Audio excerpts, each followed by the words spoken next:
হযরত ইউসুফ যে মহিলার বাড়িতে ছিলেন আমরা অনেকেই শুনেছি সারা জীবন, কিন্তু এখান থেকে একটা শিক্ষা নেওয়া লাগবে, এইটা নিতে চাই না।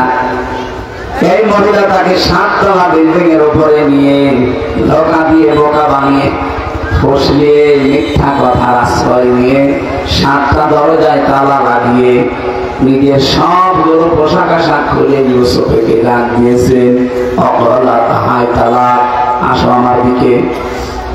হযরত ইউসুফ সঙ্গে সঙ্গে তার চেহারা এবং চক্ষুকে নিম্নগামী করলেন। 1 নম্বরের চক্ষু, 2 নম্বরের চেহারা, দুইটাই নিম্নগামী করে বললেন, আমি আল্লাহ সাহায্য চাই। ইন্নাহু রাব্বি আহসানা মাসওয়ায়া। এদিকে তাকান। ইন্নাহু রাব্বি, অবশ্যই আমি আমার রব। এখানে রব বলতে আল্লাহ রাব্বুল আলামিনকে তিনি বোঝাননি। তাফসীরে 2টা অর্থ পেয়েছি খাজেনের ভেতরে। 1 নম্বরে তিনি হয়তো ইঙ্গিত দিয়েছিলেন যে আমার রব প্রতিপালক যিনি আসল, তিনি আমার আল্লাহ, তিনি সাহায্য আমাকে করবেন। 2 নম্বরে আমার রব বলতে এখানে বুঝিয়েছেন প্রতিপালক হিসাবে, লালন পালনকারী হিসাবে, তার যে দায়িত্বশীল আজিজে মিসর তাকে তিনি বোঝাতে চেয়েছেন, সুলাইখা আপনার স্বামী আমার যিনি অভিভাবক, যার বাড়িতে আন্ডারে আমি আছি, তার কাছে থেকে তার রেখে যাওয়া আমানত তার স্ত্রীকে আমি এই জেনাদার হিসাবের মাধ্যমে নষ্ট করব না, এটা সম্ভব না আমার দ্বারা। এখানে কারণ হিসাবে তিনি একটা উল্লেখ করলেন, ইন্নাহু লা ইউফলিহুল যালিমুন। এখানে যারা তাফসীর পড়তে পারে বা আরবি গ্রামার বোঝে, হযরত ইউসুফ কিন্তু বলতে পারতেন ইন্নাহু লা ইউফলিহুজ যালিম, যে জালেমরা কখনো সফল হয় না। তিনি নিজের কথা বলতে গেলে জালেম বলতে পারতেন যে আমি যেহেতু নিজে এই কাজে এখন লিপ্ত হব, জালেমরা কোনোদিন পৃথিবীতে সফল হয় না, হবেও না। কিন্তু জালিম দিলেন কেন? এইটাই আমাদের জন্য হযরত ইউসুফ জালিম দিয়ে বোঝাতে চেয়েছেন, সুলাইখা শুধু আমি না, আজকের এই দিন থেকে কিয়ামত পর্যন্ত কোন মানুষ যদি সত্যি তাই নফসের উপরে, সমাজের উপরে, জনগণের উপরে সেভাবেই হোক জুলুম করে, এই জালেমরা কোনদিন সফল হচ্ছে না, হবেও না। বলেন নাউজুবিল্লাহ। ইউসুফ নবী নিজের দিকে শুধু ইঙ্গিত দেননি, জালিম বহু বছর দিয়ে আমাদের যুগের ভেতরে এনেছেন। সুতরাং পৃথিবীর মানুষেরা যাদের জীবনে জুলুমের কোন অভ্যাস আছে, নিজের ব্যক্তিগত জীবনে জুলুম করে অনেকে। জুলুম কাকে বলে? যে জিনিস যেখানে রাখা দরকার ওইটা ওই জায়গায় না রেখে অন্য জায়গায় রাখার নাম জুলুম। এই কথা বুঝতেছে? এই যে টুপিটা, এটা মাথায় রাখা, এটা আসল কাজ মাথায় রাখা, এটা যদি আমি পায়ের কাছে রেখে দেই টুপির উপরে জুলুম। এই কথা বললেন? সোটি আমার পায়ের নিচে আছে, স্যান্ডেল পায়ে থাকারই দরকার, ওইটা যদি এখন মাথায় নিয়ে ঘুরি স্যান্ডেল উপরে জুলুম। কথা বলা লাগবে ভাই। এই পৃথিবীতে সবচেয়ে বড় জায়গা আমরা মনে করি বাংলাদেশের জন্য সংসদ ভবন, কারণ এখান থেকে কন্ট্রোল হয় বাংলাদেশ চলতে কেমন। কথা বলবে কেন? সুতরাং এই যে বড় জায়গা, আর পৃথিবীতে সবচেয়ে বড় কিতাব আমরা জানি কোরআন। 104 খানা শরীফার কিতাব দিয়ে আল্লাহ বড় কিতাবের নাম দিয়েছেন কি? এই কোরআনে কারিম থাকবে সবচেয়ে বড় জায়গায়। সুতরাং সংসদে যতদিন কোরআন না যাবে ততদিন কোরআনের উপরে জুলুম হবে। আপনি চটি পায়ে দেওয়ার দরকার, ওটা মাথায় রাখলে যেমন জুলুম হয়, কারণ ওটা বড় জায়গা না।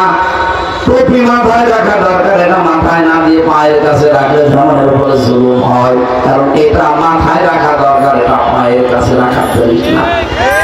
কোরআন তো থাকবে সবার উপরে। কথা বলেন কেন? এমন কোন মানুষ এখানে পাগল পাবে যে কোরআনের উপরে কেউ স্যান্ডেল রেখে দেয়? বলেন বলেন, আমাকে কোরআনের উপরে বাংলা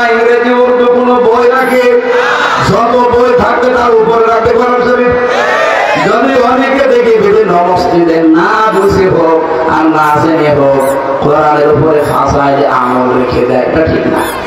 কোথায় গেছেন আপনি? সবার উপরে থাকবে কোরআন শরীফ। এই কথা বলে না। আমি এক মাওলানার নাম শুনেছিলাম, উনি আলেম, ওনার বউ ছিল হাফেজা। বাসর ঘরে স্ত্রী ওনাকে শর্ত দিয়েছে, স্বামী একটা ফতোয়া বলেন তো, এই পৃথিবীতে কোরআনের উপরে কোনো কিছু রাখা যায়? না। আপনি তো আলেম আর আমি হাফেজা, আমি কোরআন শরীফ চিন্তা, সুতরাং আপনাকেও হাফেজ হওয়া লাগবে। 4 মাস সময় দিয়েছিল মাত্র, 4 মাসেই তিনি হাফেজ হয়ে এরপরে বাসর ঘর করেছে। আপনি চিন্তা করতে পারেন কোন জায়গায় ইঙ্গিত দিয়েছে। আমরা যদি সিদ্ধান্ত নিতাম যে বাংলাদেশের সব জায়গায় উপরের জায়গা হচ্ছে সংসদ, ওখান থেকে এই দেশ কন্ট্রোল হবে, সুতরাং এখন আর দলমত দেখা যাবে না। সামনে একটা পরিবেশ আল্লাহ তৈরি করে দিচ্ছে, কথা বলে না কেন?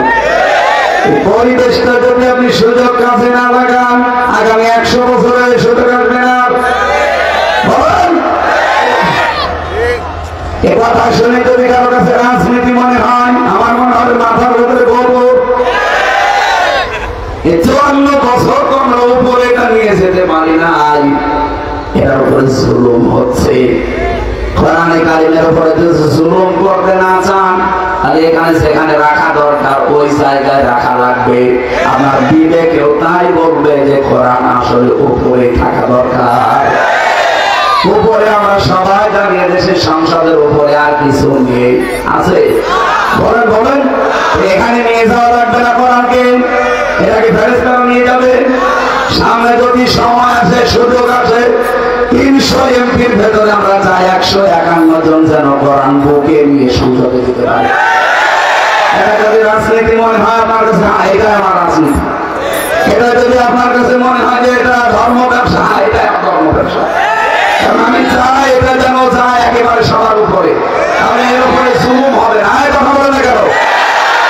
ডক্টর হাবিবুর রহমান, ওনার মতো 151 জন মানুষ যদি বাংলাদেশে কোরআন শরীফ বুকে নিয়ে সত্যি যেতে পারে, ওনারা যদি একবার সে বলে, মাননীয় স্পিকার, আজকে প্রথম সংসদ অধিবেশন, আমরা নামাজের বিল চাই, উনি যদি বলে কারা এই পক্ষে আছেন হাত তোলেন, একবারে যদি 300-র ভেতরে 151 জন হাত তোলে, ওইটা খাই হয়ে যাবে।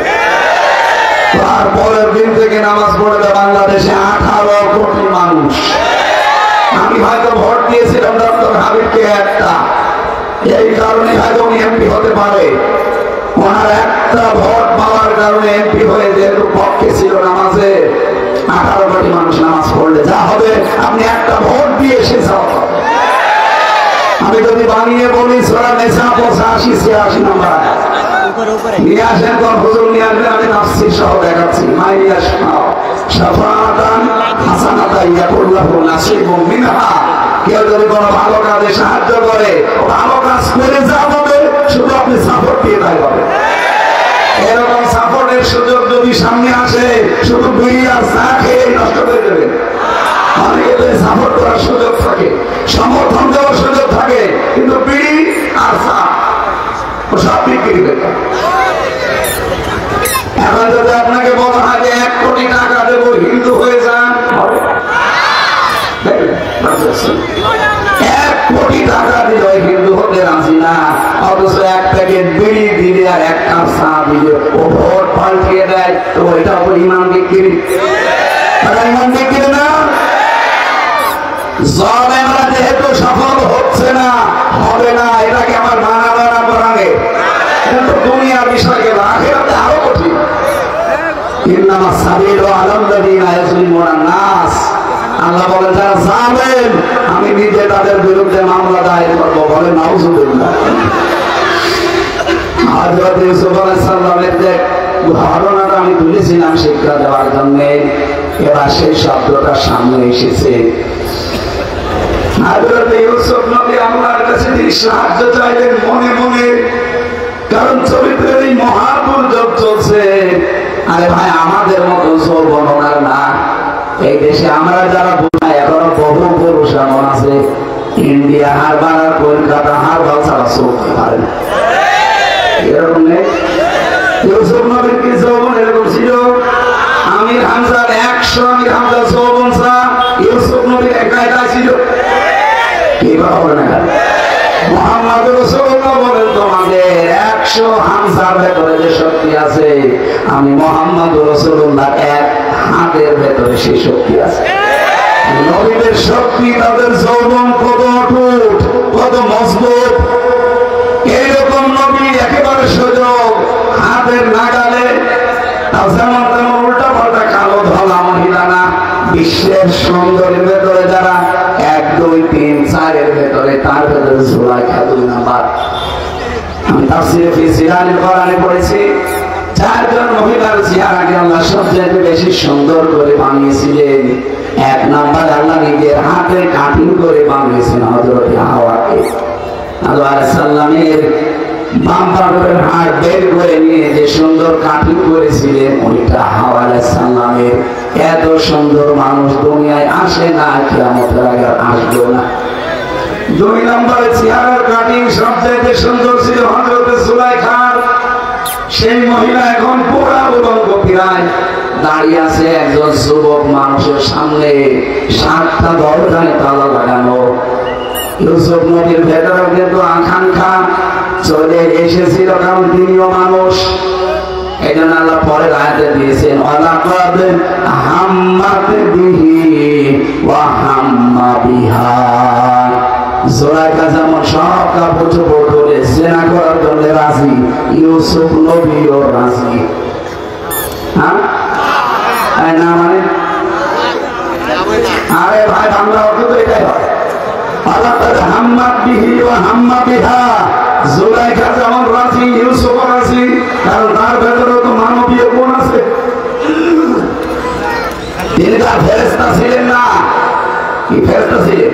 তিনি নূরের তৈরিও ছিলেন না, কিন্তু মানুষ, আর মানুষের ভেতরে এটা থাকবে স্বাভাবিক। তাম দুনিয়ার 7টা জিনিসের প্রতি আল্লাহ মানুষের ভালোবাসা আকাঙ্ক্ষা তৈরি করে দিয়েছেন। তার ভেতরে 1 নাম্বার মহিলা।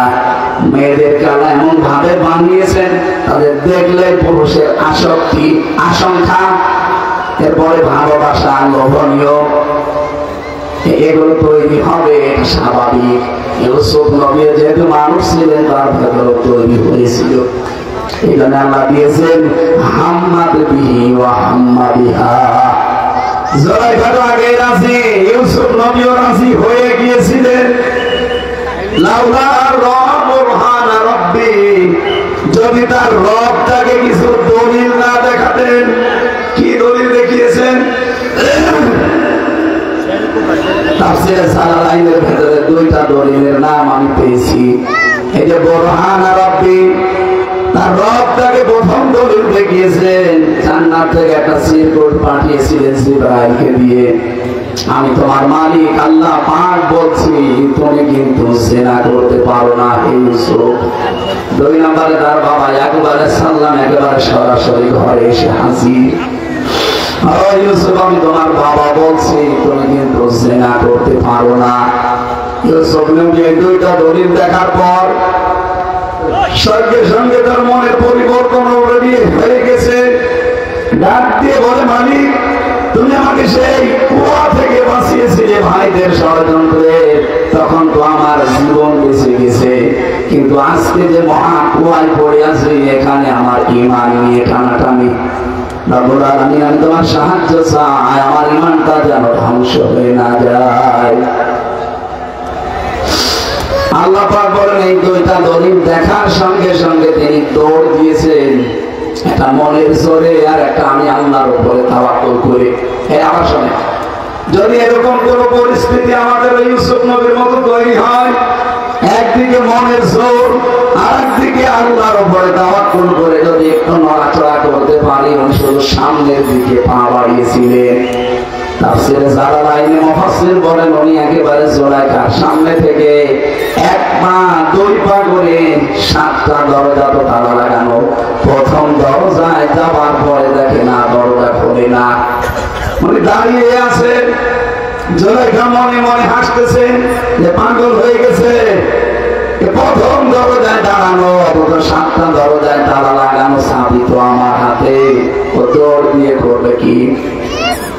হযরত জিবরাইল ওনাকে ইঙ্গিত দিয়েছেন যে একটু সামনের দিকে যান, বাকি যা করার কে করবে? আর সরে বলেন রব্বুল আলামিন সূরা তালাকের 3 নাম্বার আয়াতের তাফসীর আমি পেয়েছি, ওমাই ইয়াত্তাকিল্লাহা ইয়াজআল লাহু মাখরাজা। কোন যদি তাকওয়া অবলম্বন করতে পারে তার দুনিয়ায় যে 27টা উপকার হয়, তার 1 নাম্বার উপকার শরীরের এই যে কোষগুলো থেকে আল্লাহ তাকে মুক্ত করে। 2 নাম্বার উপকার, এই মানুষটাকে আমার আল্লাহ বিপদে পড়লে এমন জায়গা থেকে সাহায্য করে যার ধারণাও তার ছিল না। ইউসুফ নবী কোনদিন ধারণাও করেন নাই যে 7টা দরজা আমার জন্য উন্মুক্ত হয়ে যাবে। তিনি শুধু আল্লাহর উপরে তাওয়াক্কুল করে নিজের যৌবনকে হেফাজতের জন্য আল্লাহর ভয়ে সামনের দিকে গিয়েছেন। সামনে যাবার পরে সাহায্য পেয়েছেন না তা না, দাঁড়িয়েছিলেন।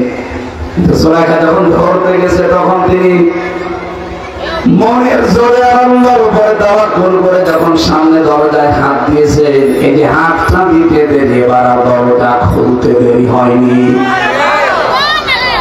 আমাদের চরিত্রের মহা দুর্যোগ সামনে আসবে মাঝে মাঝে, এমন কোন জায়গা, এমন কোন পরিস্থিতি যদি তৈরি হয়, আর রোজার শিক্ষা তাকওয়া এইটা যদি আমরা সামনের 11 মাস সত্যি পূরণ করতে পারি, বিপদে পড়েন, অসুখে পড়েন, মুসিবতে পড়েন, এমন জায়গা থেকে আর একটা সাহায্য পাঠিয়ে দেবে তার ধারণাও আপনি কোনোদিন করেননি। ইউসুফ নবীকে যে আল্লাহ সাহায্য করেছিলেন, ওই আল্লাহ এখন নেই। আমাদের এই মুহূর্তে সিদ্ধান্ত না রাখবে তাকওয়া আমি অর্জন করবো আমার নিজের জন্য।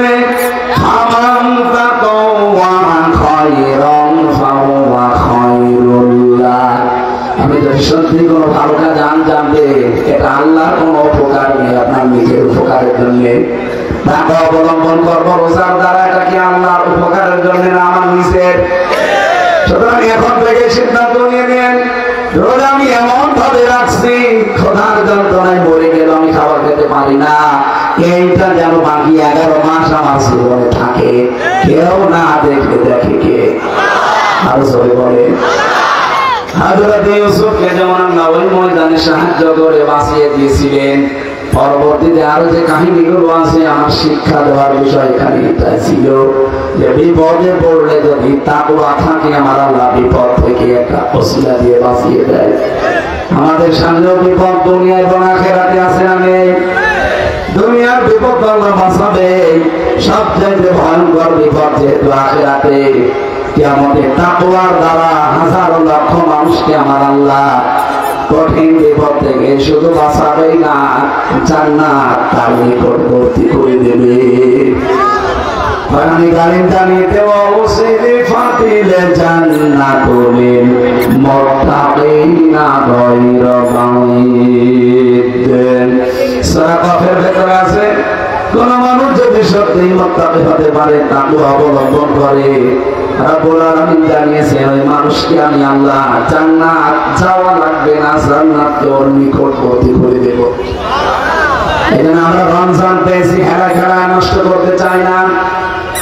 আজকে থেকে এমন ট্রেনিং শুরু করবো, 1 মাস, 1 মাসের ট্রেনিং যেন আল্লাহ পাক আমাদেরকে 11 মাস মুত্তাকি হয়ে চলার তৌফিক দেন, বলেন আমিন।